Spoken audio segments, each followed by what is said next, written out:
The following podcast contains alcohol-enhanced conversations about alcohol, as well as a potential for discussions about topics of dubious, disturbing, possibly offensive, but usually hilarious interest. The opinions stated herein are solely of the persons making them, and any endorsement of these opinions by any other party is not implied. Foul language is likely, but intolerant viewpoints are not. Listener intoxication is advised.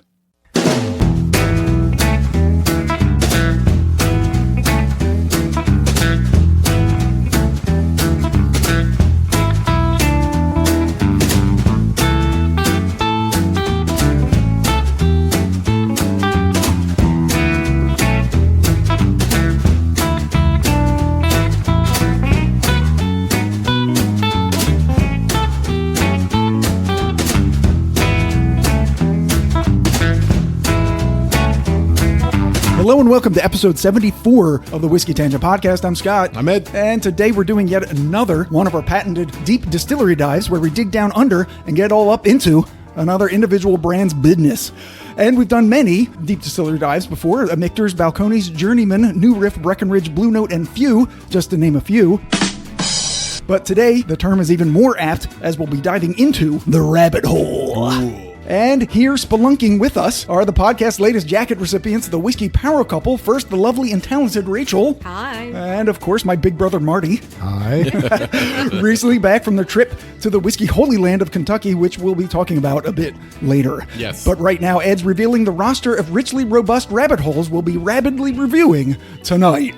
Thank you, Scott. Yes. So first we're going to go over the Rabbit Hole Distillery history, which is always interesting. And then we're going to start to taste some of their robust spirits. First, the Cave Hill, Kentucky Straight 4-Grain Triple-Malt Bourbon, which is a 90 proof expression, aged at least 2 years, which is a little bit young, so I'm interested to see what that's like.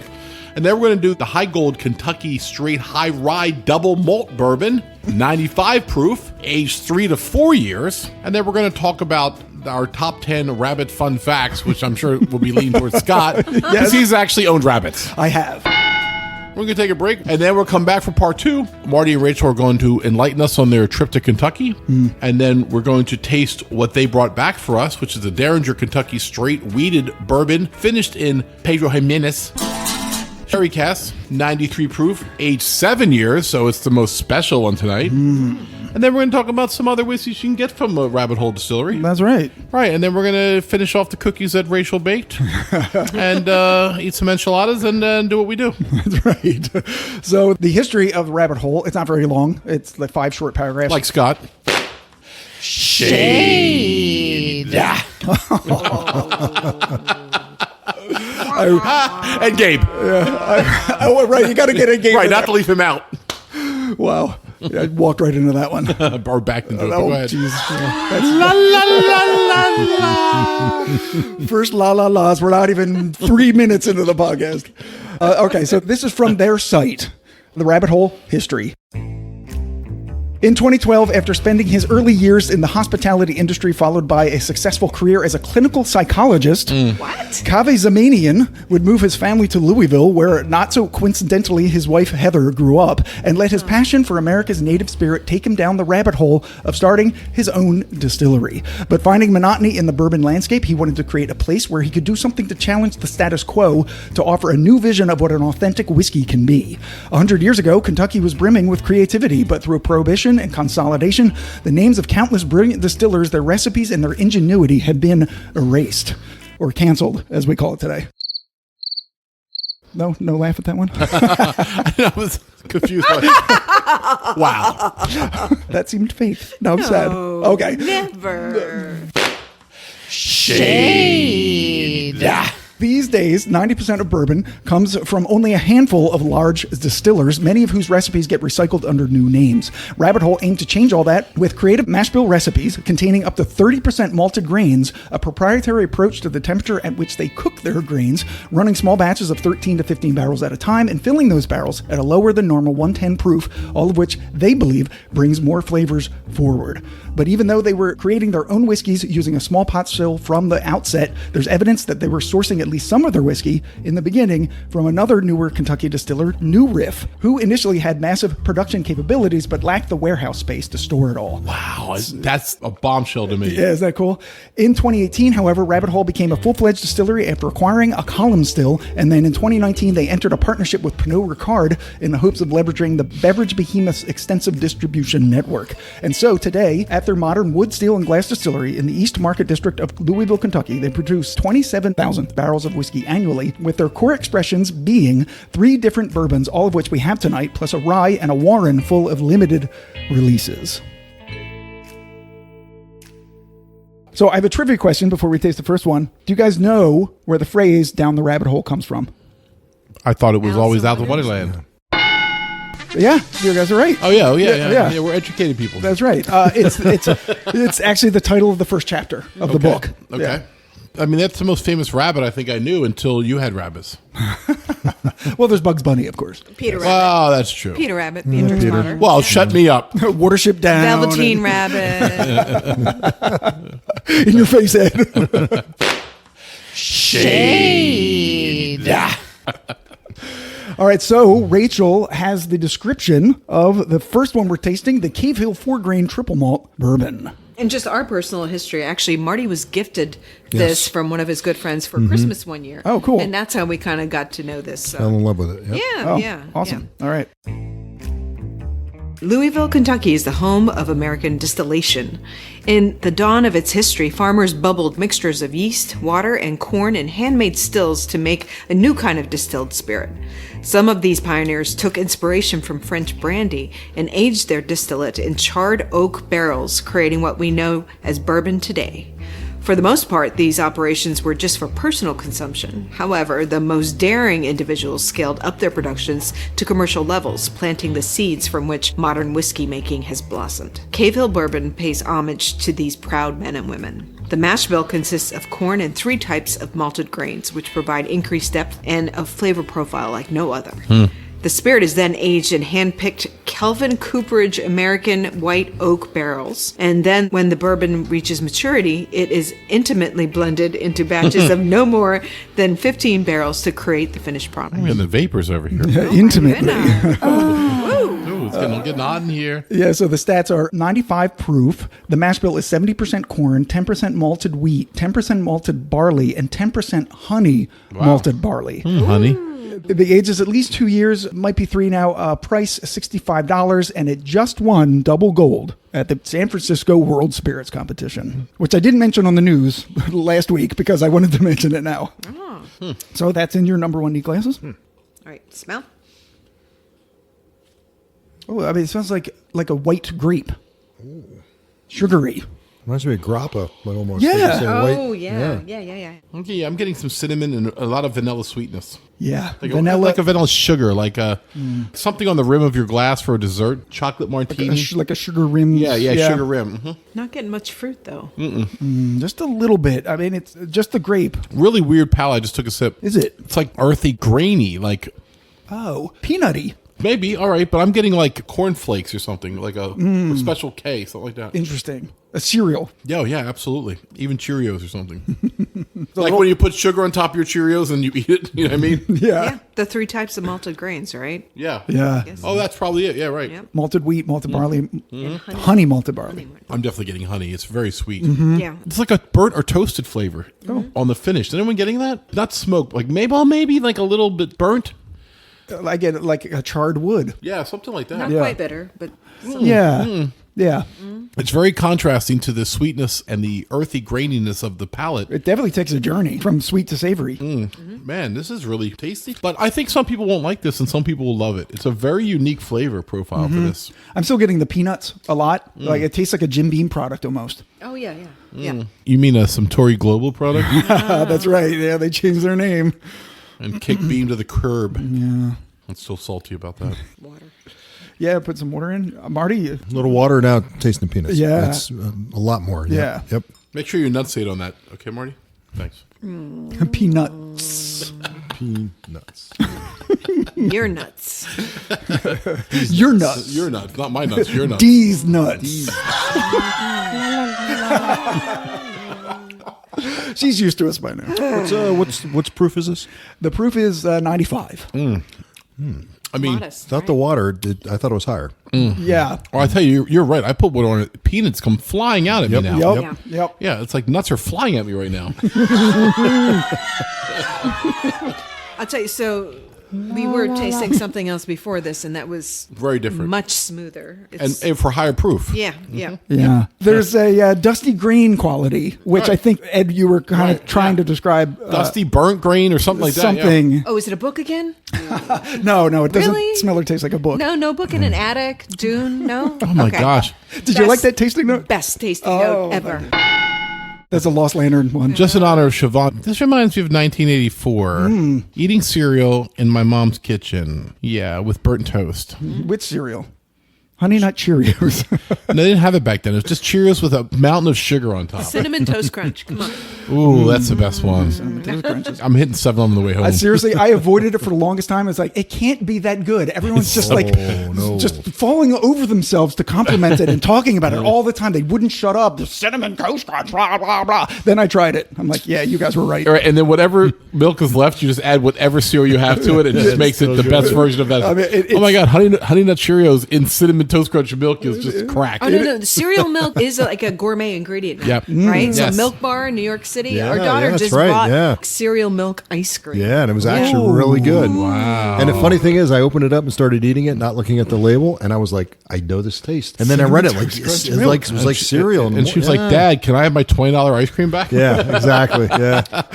And I actually saw an Instagram reel for Lucky Charms washed bourbon to make a Manhattan with. Wow. And they put a couple little the marshmallows. The on top. marshmallows. Yeah, kind of interesting. I'm In the not 50s, sure. that would have been Lucky Strike Wash bourbon. I taste a lot of tobacco and cancer on this.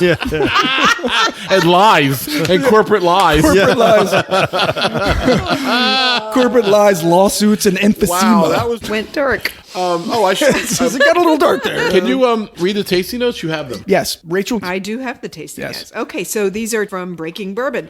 So on the nose, strawberry cream, sweet corn, yes. Okay, I didn't get that, but nice. I see it now. Yeah, apple fritter, fresh Apple. bread, which I Okay, think, we okay. got into, and cinnamon sugar. Right, we all hit that. Toast crunch. Yeah. Yep, right? And on the palate, orange, honey, mint, cereal grains, Bang. Yeah. agave, and mild oak. Agave. All right. All right. Agave? All right. I mean, Like syrupy, I guess. I was getting sugary cereal, so we're there. Honey, yeah. they had Because honey. that's a different kind of sugary sweetness Did you get than mint? we're used Did to. anybody get mint? I didn't get mint. Not particularly. No, No. I didn't. But finish, spice, toasted oak, vanilla with a touch of smoke, Wow, we got that. Yeah. and a lingering pepper aftertaste. Okay. Wow, so we Yeah, all yeah. got that. We were saying baked and cooked and smoked and charred charred. and- Yeah. yeah. Wow, that's really cool that was that prevalent that we got it too. Nice. Yeah. No mention of peanuts, though. No. No, interesting. No.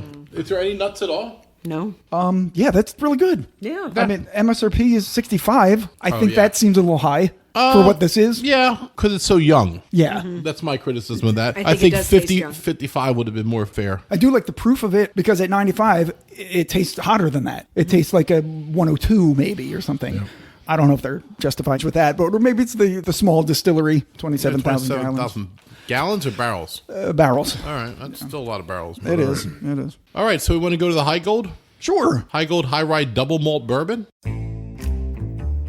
The motivating forces behind Rabbit Hole and a man named Christian Heigold are one and the same. To use nature, spontaneity, and imagination to create works of art that inspire others, Heigold, a German immigrant, took a leap of faith and settled in the rolling, stone-abundant hills of Louisville, Kentucky in the 1840s. His profession as a trained stonecutter made him a natural resident of the state, and he quickly became known for his ingenuity. Heigold immediately began building his manor house, where he used his skills to carve beautiful renditions of his family and various American heroes and symbols of patriotism. The uniqueness of the bourbon named Heigold honors the man named Heigold by starting with a mash consisting of corn and 2 types of malted German grains. Once distilled, the new make is proofed down to a 110 before barreling, producing a rich, decadent bourbon, devoid of harsh flavors or burn, using toasted and charred American white oak barrels crafted by the Kelvin cooperage, allowing for deeper whiskey absorption, and that's what gives the bourbon its deep flavor and color. The proof, again, this is also 95. Yes. The mash bill is different, though. It's 70% corn, 25% German malted rye, and 5% German malted barley. With crack sprinkled on top. A sprinkling of crack. Yeah, across the top. and a touch of Nazi. Wow. What? Too soon? Sieg. Too soon? Sieg Heigold. Wow. You know, if you wonder where we lose our sponsorships, that's the moment for Rabbit Hole right there. Okay, but when did he come over? Because maybe he was. It was 1840. It was the 1840s, yeah. It was pre-fleeing. Yes. It was pre-everything. It was way before the Nazis. I am sorry. All right. The age is between 3 or 4 years. I think it says 3 on the bottle, but it's like 4 on the website. I don't know. They have trouble counting at Rabbit Hole, evidently. The price is $54, which is cheaper than the one we had before this, interestingly enough. Smelling? It's kind of herbaceous. Ooh. I'm getting a lot of rye and some pepper on the nose. I It's get spicy. sweetness before that. I get Yeah. mint. Anyone getting a little Oh, you're mint? getting mint on Yeah, this. a Okay. little bit of mint. Okay. Yeah, very vanilla-y. I swear I'm picking up cherry in this Are you? more than the other one. Oh, my gosh. Yeah, it's a little darker. It's earthy. Oh, yeah. It smells earthy. Oh, yeah. Wow. Tobacco, leather, vanilla. Definitely getting cherry on the nose now.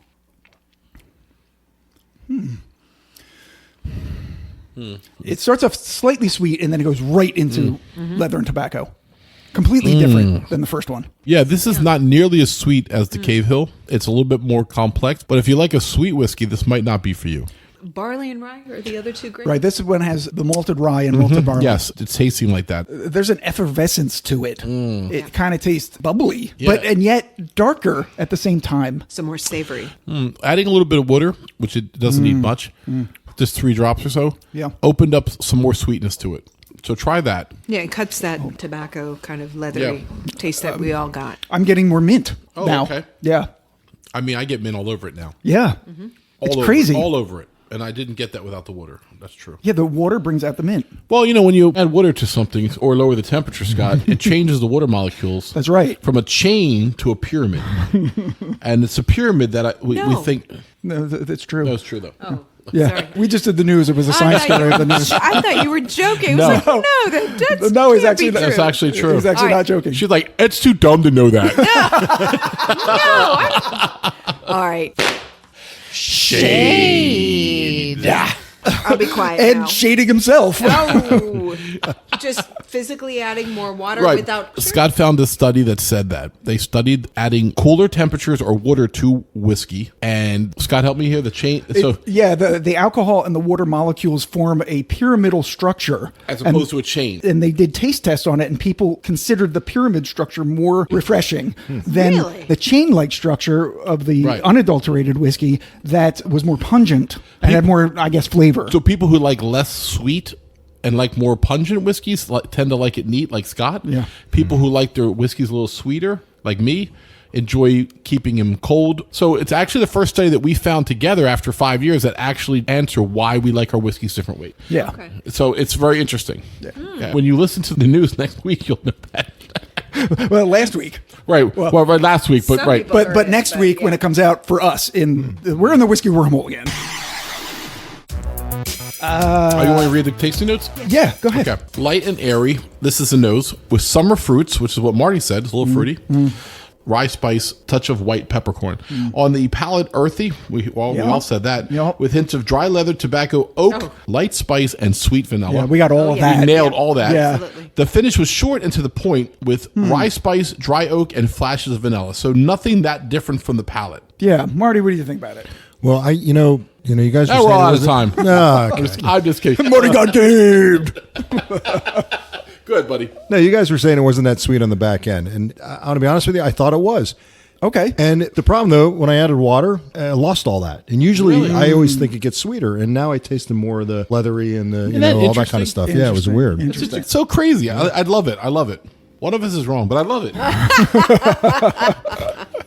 And you both know But who we're that not is. wrong, though. We're not wrong You both because know, yeah. we have no control of what our taste buds do on our tongue. That's what's interesting. I know for a fact it matters what we drank before, what we've eaten for dinner, whether or not you've done crack cocaine this week. It all matters. Marty. It all, Marty. That's the funny thing ever. Rachel's more likely to do crack cocaine than I am. It's true. It's Oh true. my God. Well, no. In the family, Cooper's most likely to do crack cocaine. By far. Yeah. Cooper's most likely. Yeah. That explains a lot. He's doing it right now. He is. His dealer just left. I think we should mention that Cooper is a dog, Right. not their son. Right. He's a 12-pound little dog. Right. He spits his toy out, does the crack, and picks the toy right back up. Poor Coop. Exactly what he sounds like whenever I'm over. Yeah, he doesn't like Ed Does much. not like it at No. all. I may be too big for him. He's like, you know what? Yeah. You're just extra large, and I'm sick of you. That could be it. It's like, oh my God, he's Yeah. so wide. I like when he bites me with the toy in his mouth because he can't really bite me. He just kind of like bumps against me real quick. He like headbutts me with his toy, and he's like, just take that as a bite. Just so you know, we never let our dogs bite our guests. Oh, your dogs are fine. I love Cooper most of all because he's the hardest one to like. The other one just comes up, hey, good to see Zoe you. is such Any a extra sweetheart. food? And I had a dog named Zoe too. It's like it's Yeah. almost like Zoe knows that. Right. And then Cooper's like, you never had a dog named Cooper, did you? Give me $1. Now go sit over there and don't move. And if you even lean up to get your drink, I'm barking at you. They jump on you. I was in Florida this weekend with a Pomeranian and like a little terrier. The little terrier, by day 3, had finally liked me enough, would sit on my hip, but if I leaned up to get my drink, it would jump up on the couch and bark at me. I'm like, you little traitor. Like you're sudden sitting next to me moves. the whole time. No sudden moves. Yeah. It's like, you've had enough. Yes, you've drank enough, you alcoholic judger. All right, so we're going to take a break. No, we're going to do the, We're not going to take a break. We're going to do the top 10 rabbit fun facts. yeah. So I compiled these. I thought these were interesting and funny. Also, because I had rabbits, Yes. I can like speak to some of these. If Yes. anyone's confused and if you have questions. I had rabbit once. Did you? In paella. It was delicious. Oh my Wow. God. That's so dark. Wow. Maybe it was one of your rabbits, Scott. Actually, Zoe had rabbit too. Right, Zoe's like, I've had plenty of rabbits. In the backyard, she has. Slow bitches. That's right. They should have gone down the rabbit hole. Oh, good, Scott. Number 10. Rabbits can be litter trained. Just like cats, rabbits can be trained to use a litter box, but before you begin, they should be spayed or neutered because bunnies that are fixed tend to have less of an issue spraying urine around the house than do rabbits whose parts are intact. So I had a male and a female rabbit. They were both fixed. Because before the female rabbit was fixed, the male rabbit was, oh, what's that? We had the female rabbit upstairs and the male rabbit downstairs. He knew exactly where she was. Wow. Yeah. Scott and the rabbit, so much in common. Go ahead. Number 9. Rabbit teeth never stop growing. Ew.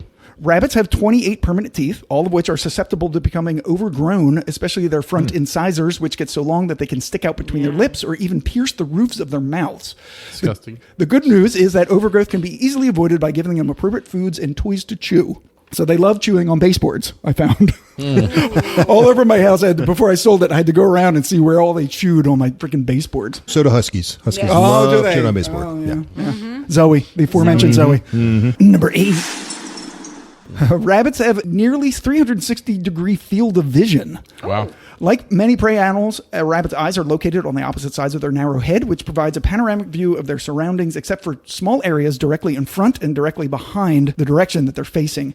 This makes them mostly farsighted and is why they'll turn their heads to one side in order to view with one eye whatever has captured their interest. They're always giving you the side eye.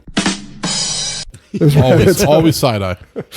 And my rabbits were surly. Yeah. Oh, Ed, remember the comic strip I made of the rabbits? Yes, Dustin Lefty. Dustin Lefty, that's right. We'll have to show Marty and Rachel some of them it's later. absolutely brilliant, and it should have been syndicated. Oh, I love it. Number 7.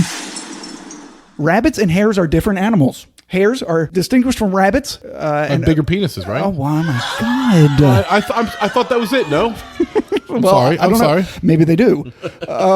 By their larger size. Right. There you go. There you go. Longer ears. Years. Oh, that's what I got confused. And longer hind legs. Nothing about penises. Well, I mean, this law of average. You know what they say, long ears. Yeah, long- that's true, right? Yeah. They also tend to live alone or in pairs. Like Scott, you're like a hare. Hey, there you go. In above ground nests, whereas rabbits often live together in groups of up to 20 Wow. in underground tunnels known as warrens. The word hare derives from the Old English for gray, and rabbit entered the language in the 14th century from the Old French word rabot, which meant a young rabbit. Oh, Yeah.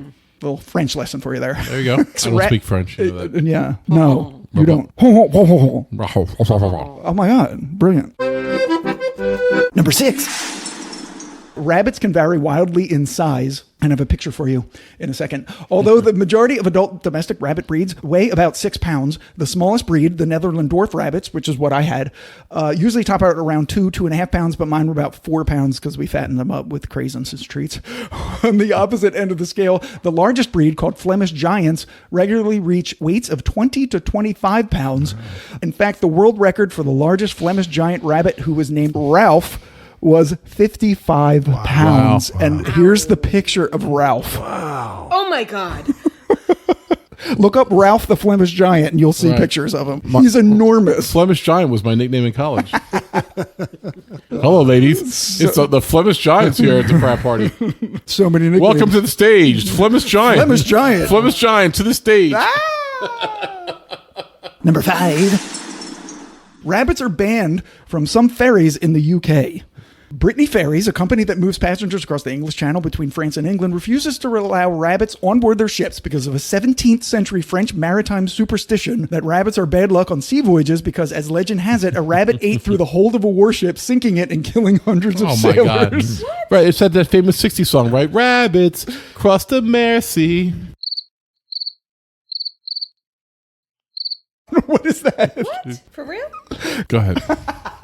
You're not going to explain it? Just better to go unexplained? There's a song called Ferries Cross the Mersey. That's all. That's a real song. And I okay. just put rabbits instead of ferries. Okay. It's not my best joke. I'm going to have to find it now and put it under. Or just cut it. Okay, I could. Your choice. Yeah. So ferry cross the Mersey, 'cause this land's the place I love, and here I'll stay. Number 4. Rabbits should not eat carrots. No. Really? Yeah. One of the most common mistakes rabbit owners make is feeding carrots to their pets every day. Bugs Bunny, you bastard. Exactly. But carrots contain a lot of sugar and should only ever be given as an occasional treat because 85% of rabbit vet visits are because of problems caused by poor nutrition and obesity. Experts say that the perception of the rabbit's love of carrots is largely because of the enduring popularity of, Ed said it, Bugs Bunny, who was almost always seen munching on a carrot. This is why I don't eat carrots, see? I just eat cheesesteaks. Right. I just eat cheese sticks. That's it. Right, because the carrots are so sugary. I need protein. Number 3. Here's a good one. Rabbits eat their own poop. Well, every animal, it seems like. So rabbits actually have 2 kinds of poop. Wow. Fecal pellets, which are the hard round ones that, sort of Most like famous for. brown pieces of Trix cereal. Yeah. Tricks are for kids. And something called secotropes, which are soft, shiny, brownish black and resemble a blackberry or a tiny bunch of grapes. They have a strong odor but contain not only important nutrients not absorbed on the first pass through their digestive system, but also beneficial bacteria that get reestablished. Yeah, I mean, there's nothing more fun than going to the rabbit pen and picking out all those because I feel so energized after that. No, you don't have to pick them. They'll eat them. Yeah, but I get it before they do. Yeah. You're just freebasing secotropes. Absolutely. Wow. All right. We are deep in the rabbit hole Deep, right we now. are deep in the rabbit hole. One pill makes you larger, and one pill makes you small, and the ones that mother gives you don't do anything at all. We went way past Alice. Alice is vomiting. Go ahead. All right. Number 2. Rabbits can't vomit. Oh, how ironic that is. But Alice can. Right. Along with horses and rats, rabbits are one of the few mammals incapable of reverse peristalsis, aka vomiting, which means that the smooth muscles of their esophagus can only move things in one direction. So basically, rabbits can die from something as simple as an upset stomach. In fact, because they can't expel tainted food, cough up a furball, or even burp, gastrointestinal stasis is the number 1 killer in rabbits. Yeah, bad planning. Yeah, bad planning, God. I feel like one of my rabbits died of this. Lefty. Yeah. I found her on the bottom of her cage in the morning, and by the time I got dressed and came back down, she had died. Don't tell dead rabbit stories. I know, and I brought the everybody whole down. podcast Yeah, I know, down. I You got to did. take that out. I did. I mean, I feel bad for it, but I don't want people in Illinois to be thinking about it. Jesus. Did you have paella that night? Yeah, yeah, right. Yeah. I had the best fucking why- paella ever. Hey, why don't you tell us about when your grandmother died? Let's go. Jesus. Well, she could vomit, so she's irrelevant. Number 1. Rabbit breeding habits inspired the Fibonacci sequence. No, it did not. That's bullshit. I don't believe it. One reason rabbits have become infamous for their ability to produce so many offspring is because of a well-known math problem dating back to 1202, when a mathematician known as Leonardo Fibonacci posed this brain teaser. A male and female rabbit are placed in an enclosed area. After a month, they mature and produce a litter with one male and one female. That pair goes on to have another litter and so on. After a year, how many rabbits would you have? 789. The actual answer is 144. Okay. The special formula that's used to derive that answer became known as the Fibonacci sequence, and the rabbit problem is still used in math texts today. Never knew that. I mean, certainly did not know that. Yeah. Fibonacci, we've had their whiskey. We have. We had the Stellum Fibonacci Rye. Is one of the best whiskeys I ever drank. To be Yeah. honest with you. Yeah. Very good. So that's it. That's the top 10. We're going to take a break now, clean the glasses, and we'll be back with Marty and Rachel's trip to Kentucky and the Dareringer whiskey.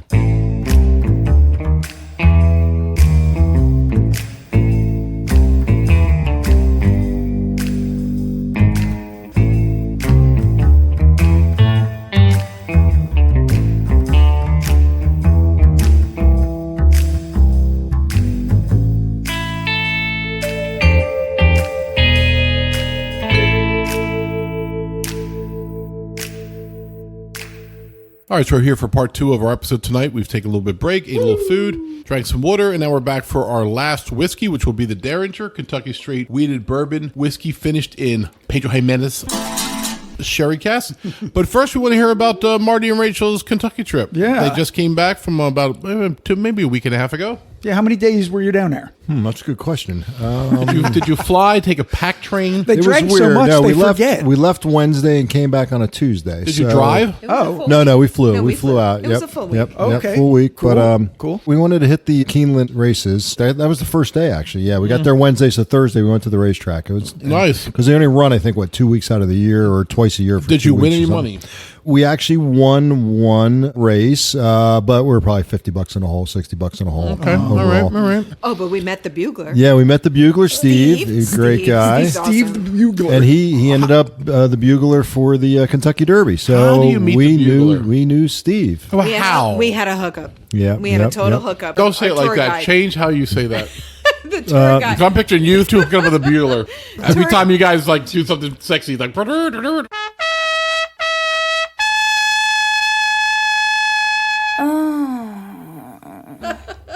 The tour guide said, "Oh, wait here a minute," and then she came back and she's like, "I would like to introduce you to my friend Steve." And then he Yeah. answered all our questions and he posed and took Yeah. pictures with us. nice. Well, what happened for part of the tour is we got to be in the winner's circle for the first race, which was really nice. Wow. Yeah, so that's when Yes. she went out and said, "Oh, well, there's Steve. He just, did the bugle thing. Well, let me go get him." So people in the crowd thought you like owned a horse or something. Exactly, Or you were just exactly. Oh my god, look at these rich people that own horses. Yeah, if you looked how we were dressed, though, you Yeah. probably figure out we Also, weren't. like, we ready to didn't be- own anything. Yeah, we weren't wearing the right hats. Let's just say Yeah, that. yeah. That was fun. But bourbon wise, let's see. We started our tour at Willett. Okay. And I immediately texted Ed because it's his favorite. yeah. Yeah. Good place to And- start. Yeah. Willett or Heaven Hill, I'm not sure which one, but yeah, Willett's, I love it. And the weird part was I've never ever tasted Willett, believe it or not. Wow. And we went there in a really small distillery. Family-owned They will not grow. Yep. And the nice thing was, and they even told us, like, we're doing, what was it called? A rolling, Progressive. a progressive tasting. So you went in, you had a little taste of something. It was like 2 different bottles.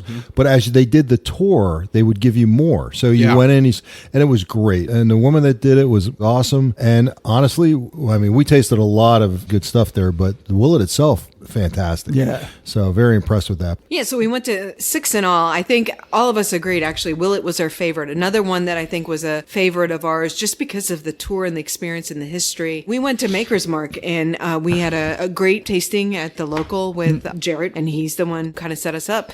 And just the beauty, the history, the grounds, everything, and how tight kind of the marketing is to their Yeah, I mean, philosophy. right. Been there And 6 years, 7 years. Yeah. We tasted the white dog. Right? Oh. And then wow. we tasted the finished product right out of the barrel, took it out right in front of us. So that was really, really cool. Right. That's fascinating because we had that experience with Buffalo Trace's, what was it, White Dog number 1? Or Yeah. And it was raw and ugly, but we could taste what it becomes. So for you to be able to do it in the moment, that must have been really amazing. Oh, I think that was absolutely a highlight when I told everyone. And, I got to be the hero, right? I'm like, no, this one's free. This one's on me, guys. And, guess what? And we get to do this stuff. And then we dipped our bottle in wax, and it was Right, a right. lot of fun. It was a full experience. They had beautiful art installations, and they had Chuli, Yeah. beautiful The glass. glass. And we had gone to the Chuli Museum right outside of Tampa with our friends from Sarasota that were on this tasting Wow. with us. So there was just a lot of neat. cool ways to kind of beautiful. connect with everything.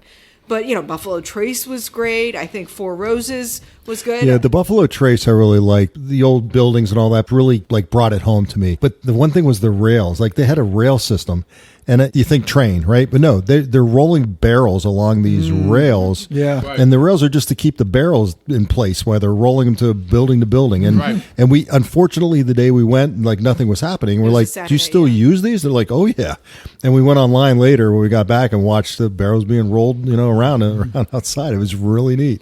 But a lot of the old school stuff was just still there. Yeah, we went to the room where they bottled the Blantons. Remember, we saw Yeah. all Oh, these yes, empty bottles. yeah. And guess what? They're made in India, and there were a bunch of people from India on our tour, and they saw, wow, made in India, and they were so happy. They were just like, Taking yes! pictures. Yeah. Yeah. Yeah, it was That really, cool. really neat. Yeah, it was Wow, pretty cool. interesting. Yeah, Awesome. we finished up at Woodford. So it was 4 couples, right? And so none of the other wives really care for bourbon, but they wanted to go and be part of the experience. But they all like old fashioned. So I made sure we scheduled at least one mixology experience. Oh. And that was at Woodford. And I brought you guys back some of the recipes. So they made an old fashioned, but they made it 4 or 5 different ways. Yeah, with different Using bitters. different bitters and yeah. different syrups, and a different liquor went into it, and they tried to talk about what was the quality and characteristic of that liquor that kind of inspired them to Yeah. create it. And the last thing was like a bread pudding, right? So it was Yes, a very yeah, desserty, it and was you just saw that whole progression. It was really interesting, and I have to tell you, I think a lot of people said that was Yeah. one of the. Well, they're highlights. grained to glass, so it must have been an interesting experience because everything's right there. The water, the supplies there. Yeah. That, Yeah, and they make their own bitters, which you guys gave us a whole set Yeah. of 6 different, spicy cherry and orange and all the, Right. And yeah. the peach. Every night I go to bed, I choose one of them and put 2 drops in my tongue, and then I go to sleep like a baby. Different dreams. Does that? Does right. that? Yeah. That's yeah. right. No, that's LSD. Oh, that's a different thing. Oh, okay, so I will say, for anyone who wants to do this, you got to really be on top of it. And so some places will open them up 2 months ahead of time. Sometimes it'll be 6 weeks or 4 weeks. So figure out where you want to go and figure out when those dates are going to be released and be ready and get on it. Some things you can book earlier and others. So if you want to plan things on different days, you're kind of holding out a prayer, and we had to make an adjustment. And it's worth it, but you have to expend energy on it. Yeah, and the only other thing I don't want to say I didn't like, but because you can't plan your trip completely because of the tours, or whenever you can get them, you get them. Picking a location to stay. There was days we drove an hour and a half, and then we hit 2 places, and then we went to dinner farther east, and ended up driving an hour and a half, 2 hours back. The best trip would be, staying towards Louisville for part of it and then going over to Lexington and staying over there. But you just can't do that because I'd get a tour Tuesday here, but I could only get the other one, Thursday night or, Thursday afternoon. So it was very hard to plan the travel and all that. And, I remember one time where we went somewhere and it was a Maker's Mark, and we had to get back to Louisville for Michter's, which was over an hour drive. And again, we got a little late, and so we only saw half the tour at Michter's, although it was more of just you went into a room and they sort of explained everything. I don't think we missed much, but the guy was awesome there. I said, I'm sure the whole thing would have been great because he was funny, he was very knowledgeable, and he loved his job. You could This just is his tell. retirement job. Yeah. What a So dream I wish we would have retirement job. had a little more, conversation with him. That's the only thing we really missed out at Michter's. Yeah. We stayed in the middle of nowhere because we were Yeah. going to be driving anyway. And it was a beautiful little Airbnb on a little lake there. Oh. So that was nice. Kentucky, never been there.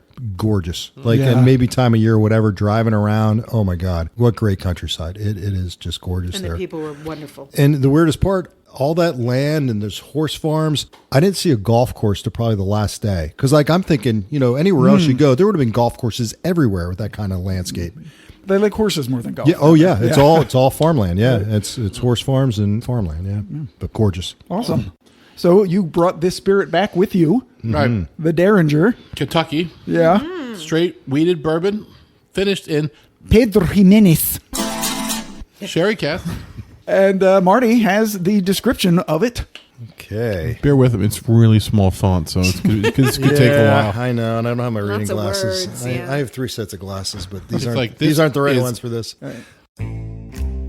This is the story of three families, one that makes barrels, one that makes wine, and one that makes whiskey. Together, the fruits of their labor give birth to the unique and special bourbon. Daringer's creative journey begins in Mantilla, Spain, at the Cabellos family Casnolia cooperage. I'm going to roll my R's somewhere in here, probably. Yeah, which I can do. So many flamenco guitars. Okay, where barrels are created using American white oak from Ohio. First, the staves are dried for 18 months to romance the succulent flavors from the wood. Then fire chars each barrel made from those staves, which draws out intoxicating aromas of vanilla and spice. The adventure continues when the barrels are sent to the Malaga vineyard, Malaga. also in Spain, where the Bricul family use Pedro Jimenez grapes and recipes passed down through 5 generations to create an excellent sherry, as the barrel's lush oaky vanilla mixes with the wine's date and raisin notes for a full 2 years. Ooh, dates and raisins. Gonna love that. The voyage ends when the empty barrels arrive in Kentucky at the Zemanian family's Rabbit Hole Distillery, where the high alcohol bourbon distillate penetrates deep into the sherry-soaked oak, I'm getting the vapors. absorbing all the aromas and flavors that the wine left behind. Awesome. Good job. Left who's behind? What? This is actually 93 proof, so 2 proof points less, But 7 years aged. but 7 years aged. 5 years plus the 2 years in the sherry. Right. 65% corn, 25% wheat, 10% malted barley. The price is $87 MSRP, and it won double gold at the San Francisco World Spirits Competition. Shocking. Yeah, so we'll smell and taste it. Okay. You know, funny thing is, too, we went to all those distilleries. Rabbit Hole was closed, I believe, on the day we were by doing it. construction, I know. So we got this in the airport on the way back. Still worth it, though. Oh, yeah. Man. Get grapey. You can smell the Yeah. sherry. Yep. Absolutely. Very grapey, very wine fruits, if you will. Yeah, that comes really intense. Really strong. Actually, I'm gonna have to fight through that to get the other stuff. Yeah. A little bit of oak, a little bit of vanilla. Oak, definitely. It smells like a PX sherry barrel, I would imagine smells like. Yeah, this is very good. Oh, yeah. This is the best nose of the three of them. I can see why this one is more expensive. There's a little corn sweetness, Yep. A lot of sweetness in it. greens, Yep. a little herbaceousness. No. All right, tasting. Goodness. Oh yeah. So sweet. Yeah, but a weird thing. It tastes like wine or Yeah, sherry. right. It tastes like a little bitter wine, like a dry, sherry actually. Yeah. Sherry's actually got a little bit of a bitterness. It is Yeah, kind of drying. Yeah, it's not sweet. Yeah. my tongue is very dry right now. Interesting. Astringent, right? It starts off sweet and then it goes into this dry sherry note. Finishes very dry. Yeah. What's the proof? 93. Wow. I just took a sip of the Cave Hill, and when you go back to the Dareringer, it's when you really appreciate how much better it is than the Cave Hill.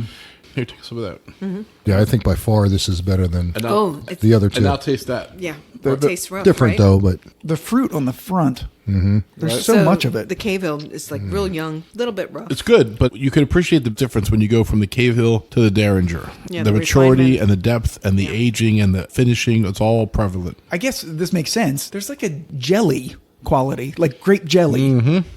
So mouthfeel or flavor? No, just the flavor. Just the flavor? Okay. Though of the mouthfeels, this is the most oily. And then it dries after you swallow it. That must be the age. Yeah. I'm guessing. Because it's a lower proof. a lot of it sits in the middle. I get the most flavor, body, everything in the middle, and the back end sort of, I don't know, it just gets a little peppery going down, and that's it. Or Yeah, or like spicy. a dry pepper, Yeah. dusty greens on the finish. But the beginning of the sip to the mid palate is so sweet and delicious. But then it turns in the mid sip to that dry finish, Yeah. which is, it's not off-putting or anything, but No, it's kind not at of interesting and surprising. That's very good. Shockingly, I have to pour a little more. I was just going to say, it's pouring you some more.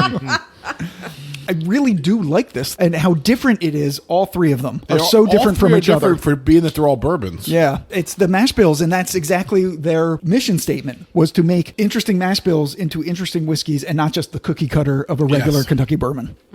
And I think in that respect, they absolutely achieved their goal. This is after dinner. It's not a liqueur, but I would drink it when I drink liqueurs. You know what I'm saying? Yeah. This is very, very cultured and very smooth and very finished. While the Cave Hill's a little grittier, but it's very good. Gritty is good word. Cave for it, Hill, yeah. we did a tasting at our house once. I don't know. You guys weren't at that That's one. just called being an alcoholic, Marty. They were there. Were you? I remember you were there. We were out back on our deck. Okay. No, we did this inside. I don't remember the last time I was at your house, so never mind. Yeah, well, we do. We remember. Yeah. But the one we had with Cave Hill, we limited it to like 5 different ones. That was it. The last one we had, everybody brought one. It was crazy. But I can't remember the other ones. But everybody voted, and Cave Hill overall ended up as our number 2 with all those, which was nice. surprising to a point. Because it was I've a always two-year liked. whiskey. Yeah. Is the Cave Hill the one that we tasted a lot of the orange and the orange zest and stuff on it? Oh, sorry. Yes. Yeah. Why does it hate the glasses? Because that comes out so clear now, like just like ringing a bell or breaking the glass. It just did. When you're coming from the PX Sherry cask one, it tastes so orangey, and then going back, it brightens it somehow. So I just tasted the Heigold, and it's very herbaceous. Yeah, that was the herbaceous Complete one. contrast to what we're doing with the Derringer. Isn't that fascinating? I find it so fascinating how they can all taste so different from the same company. When you go out and have a drink, you don't taste 3 whiskeys next to each other. No. So you don't always appreciate what we're able to appreciate on the podcast when we taste 3, 5, 9 whiskeys next to each other.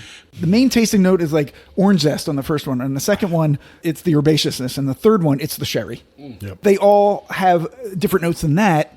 Even considering their different mash bills, they taste more different than you're even expecting. Do you get any baking spice out of the Derringer? I don't get any. Out of the Derringer, no. I don't get any clove or cinnamon or anything like that. It's No. very No, just spiciness. fruity. But yeah. It's right? fruity, berries. It's a little Like grains, There is a Little little pepper, leather little to it. pepper, There's like a yeah. little bit of herbaceousness, but overblown with sweetness. but no baking spices. Right. Marty, what are the tasty notes that you have there? Tasting notes. Let's take a look here. Por favor.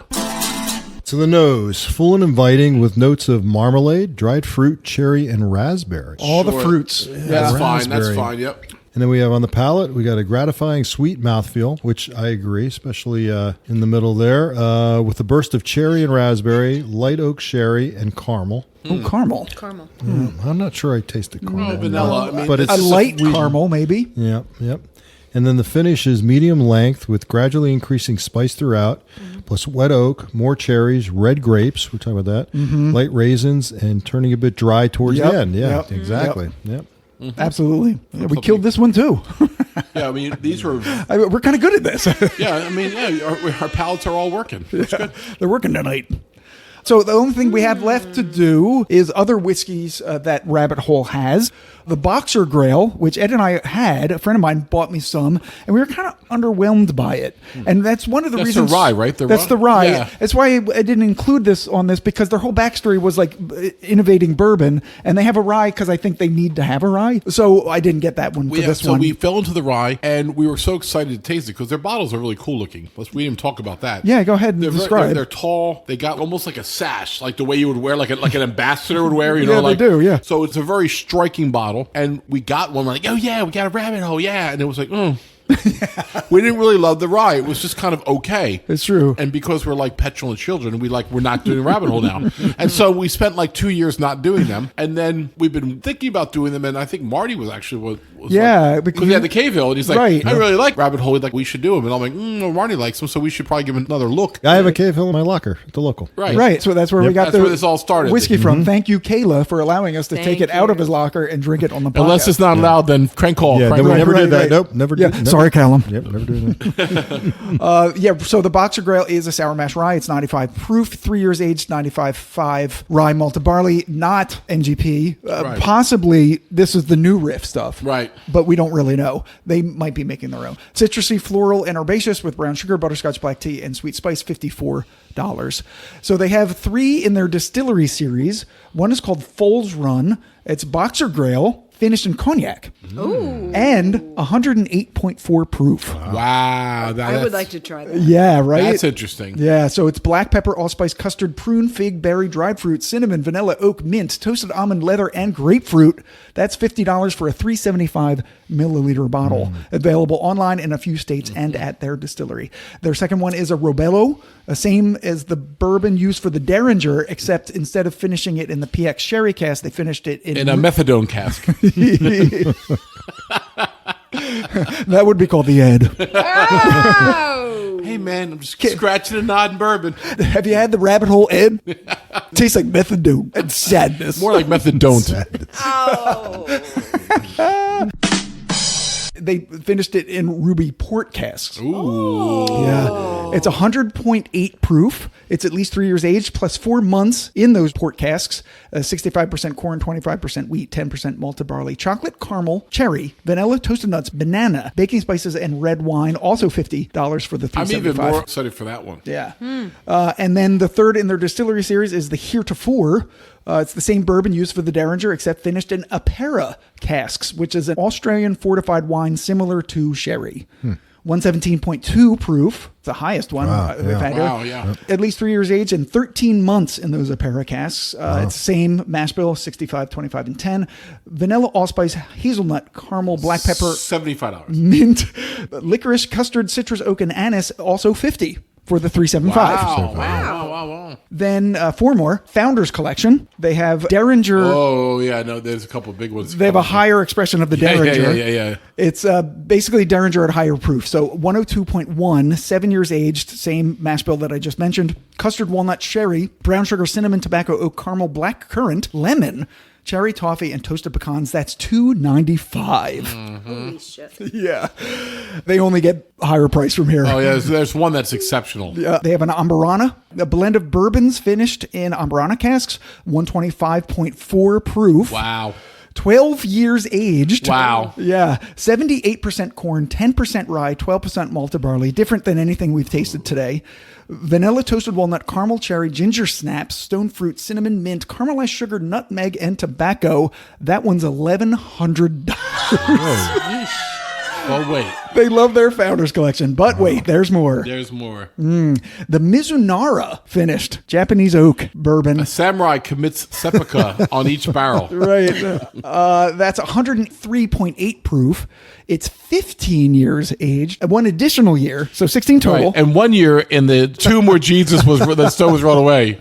Oh my God. I'm like picturing this for someone no reason. Right. You have to, they roll the stone away, they put the barrels in, they roll it back a year later. Visualizing that very easily. No, Mizunara oak. Worn leather, bananas, Foster, sandalwood, mint, demerara sugar, creme brulee, hazelnut, chocolate-covered toffee, tobacco, orange rock candy, and vanilla frosting. That's $1,500. Yes, that's the one. That's the one. Yeah, and then We can't afford this. I know. Like, that's not even teasing. And then they did a 10-year anniversary release called the Tenniel for 10 year, but also it's a tribute to a man named John Tenniel, Right. the illustrator for Lewis Carroll's Alice in Wonderland, Oh. which of course awesome. is the origin of the phrase down the rabbit hole, which we said earlier. It's a blend of their Cave Hill and their Heigold bourbons, finished in a new #1 charred oak. So we could actually do this, Ed, Do ourselves. Right. in our oak barrel. Right. back Take here. that. Go ahead. Yeah, take that, rabbit hole. We should. Rabbit hole. Oh, God. Right. We should do that because we actually have. Yeah, we could got do those it. expressions. If Marty's okay with us taking this Cave Hill. Oh, right. We only have a few ounces Long of as- that. long as That's you, fine. That's fine. That'll work out. Yeah, we'll do it. 108.8 proof. It's 10 years aged. Mash bill's not disclosed. Stone fruit, toasted almonds, oak, tobacco, nutmeg, cumin, vanilla, custard, allspice, and mint. That's $6.50. Oh, that's a bargain. Well, considering the Mizunara Right. and the Amburanas, yeah. Right. The one that was finished in Jesus' crypt. Yes, that was. Oh, shit. Right. Yeah, so that's it. Thank Well- you guys so much. What do you think? Final thoughts on all the whiskeys of Rabbit Hole? Well, I mean, we missed the top echelon of the founders and distiller collections. Sure. We're out here with their regular brands. Yeah. And I'm much more impressed than I was before we started the episode. Agreed. They are delicious and different. The Heigold is so herbaceous. It's almost like a James E. Pepper rye type herbaceous. It's Absolutely. like devoid of sweetness. And then the Cave Hill is one of the most complex 2-year-olds I've ever had. Sure. I can't believe it's only 2 years old. Yeah. And then there's the Dareringer. At first, it came off as muted because it was so smooth. But then once we put a little water in it and we really explored it, all those flavors started to come out. And it showed why it's the superior whiskey. Because at my first sip, I'm like, is this that much better than what I've had tonight? Is this worth the extra money? And actually, it is, in my opinion. There you Rachel, go. what do you think? Yeah, no, I mean, same. Okay, we're out of time. Marty, I'm just kidding. I never gave Rachel before. Rachel, you just got gabed. Go ahead, sweetheart. Gabe, I'm there for you. Sorry, buddy. Gabe commiserates. Gabe, you're at home, you little bitch. Shut up. Don't listen to us. Random belligerents. Ed's being mean to Gabe again. Edition. Oh, wow. No, it's great to have like such a range of things, right? And, Right? And it Yeah. was great that we did it in the progression that we did it. Correct right? order by far. Absolutely. But then going back and it just Yeah, brought out go different, back and different visit. flavor. Cave Hill I thought was good and we obviously liked it and that's what we've talked about Yeah. and that's why it's in our locker. But after I drank these other and especially this last expression, now I taste Cave Hill and I think I used the word rough. Yeah. Yeah. If I drink all of these again, I will never drink them side by side because I like all of them Yeah. in different way. Yeah. But when you start comparing them, I could tell I like the Dareringer a lot better than the other ones. But Sure. Paid a lot for it. yeah, but the other ones, if I just wanted to go out and have a Cave Hill, I'd be pleased with just having that. So Right. they're all very good. Yeah. Very true. When you go back and forth between whiskeys, Scott and I did Lost Line. We did 7 whiskeys in a row. I'm like, who does 7 whiskeys side by side in a night to see which one they like best? No. So you've got a couple to taste when we get off air, by the way, just so you know that. So drink some water because we have a couple for you. So, Well, Scott, so I totally agree with all of your assessments. What's surprising to me, and I said it before, is how different these 3 are, how good these 3 are. Much like Ed said, my opinion has been raised over the Boxer Grail that I had Absolutely. previously. Way better now. And what also is very interesting is these are what we now would consider low proof, 93, 95. Yeah. And yet it does benefit from dropping some water in because they drink a little hotter than what they are. And it shows you that their higher proof are their specialties and they're putting them out there for a premium. But Yeah. I guess what I respect about Rabbit Hole now that I didn't before is that the master distiller is like an artist. Kind of like Crispin that we met from Star Trek Spirits. Yeah. He is very dedicated to creating a certain experience with the bottles.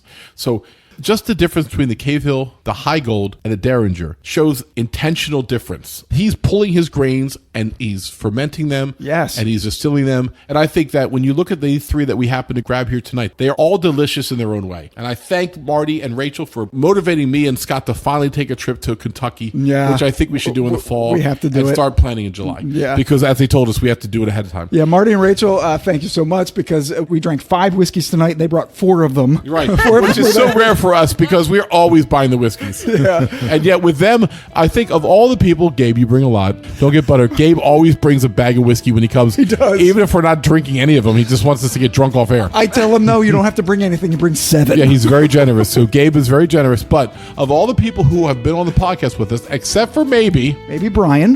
Brian and Joe Tyler, Yes. Marty and Rachel are, if not the most generous, right up there with them. So we thank you so much for really being productive jacket members and not leeches like some of them this week. Hashtag Gabe. No, not Gabe. Not okay. Gabe. Oh. So if you have a chance to check out some of the Rabbit Hole standard fare, you're not going to go wrong. I suggest trying a couple of them because they're very different and try them together with your friends. Have a little night. Bring your friends over. Have each one buy a bottle. It's cheaper that way. It's a lot of fun. Get a pizza. It's all good. So for the Whiskey Tangent Podcast, I'm Ed. I'm Scott. I'm Rachel. I'm Marty. Cheers, everybody. Later.